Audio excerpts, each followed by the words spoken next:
College का पहला दिन था। सभी के सामने नए नए चेहरे थे। सभी लोग इन्हीं चेहरों में से अपनी पहचान बनाने में लगे थे। सभी एक दूसरे से अपना परिचय कर रहे थे। तभी कॉलेज के पहले दिन का हमारा पहला क्लास शुरू हुआ। कॉलेज से पहले चल रहे इंट्रोडक्शन के सिलसिले को मैम ने और आसान बना दिया। उन्होंने आते ही सबसे पहले सभी को अपना इंट्रोडक्शन सबके सामने देने को कहा। सभी स्टूडेंट एक एक कर अपने बारे में बता रहे थे। तभी जैसे ही ऋचा ने अपने बारे में कहना शुरू किया, मानो उसी के क्लास में बैठे विशाल की आंखें उसी पर टिक गईं। विशाल बड़े ही गौर से ऋचा का इंट्रोडक्शन सुनने लगा और उसे एकटक देखने भी लगा। ऋचा के बैठ जाने के बाद भी अब विशाल की नजरें बस ऋचा पर ही टिक गईं। कॉलेज के दूसरे दिन भी जैसे ही विशाल कॉलेज आया, उसकी निगाहें तो मानो बस ऋचा को ही ढूंढ रही हों। विशाल ने ऋचा की किसी तरह किसी बहाने से बात करने की बहुत कोशिश की, लेकिन उसे ये मौका नहीं मिल पाया। ये सिलसिला काफी दिनों तक चलता रहा। तभी एक दिन कॉलेज में एक असाइनमेंट के लिए ग्रुप बनाया गया, जिसमें ऋचा और विशाल का नाम एक ही ग्रुप में था। ये सुन विशाल का मन बहुत खुश हो गया।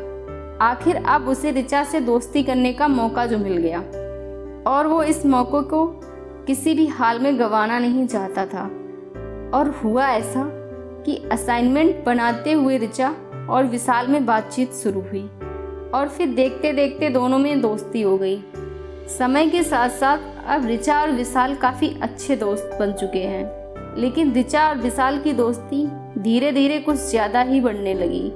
फिर एक दिन मौका देखकर विशाल ने ऋचा को प्रपोज कर दिया।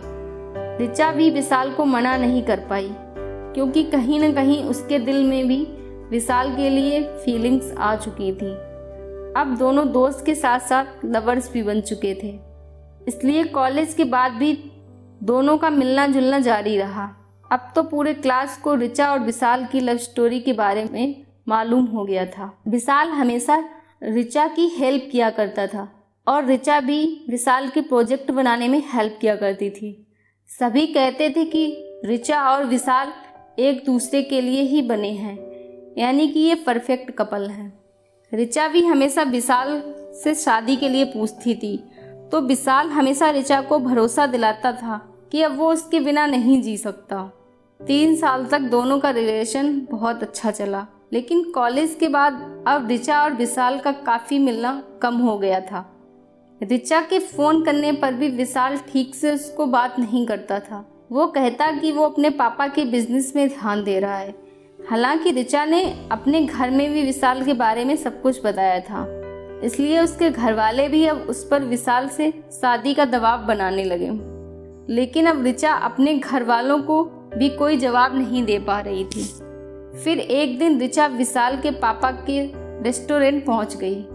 वहां पर उस वक्त विशाल नहीं था, तो ऋचा ने विशाल के पापा को कहा कि वो विशाल की फ्रेंड है और यहाँ से गुजर रही थी, तो यहाँ आ गई।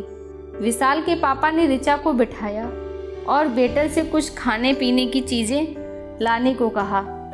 दोनों बैठकर बातें करने लगे कि विशाल के पापा ने कहा, बेटा तुम आ रही हो ना विशाल की शादी में। ये सुन तो मानो ऋचा को अपने कानों पर विश्वास नहीं हुआ।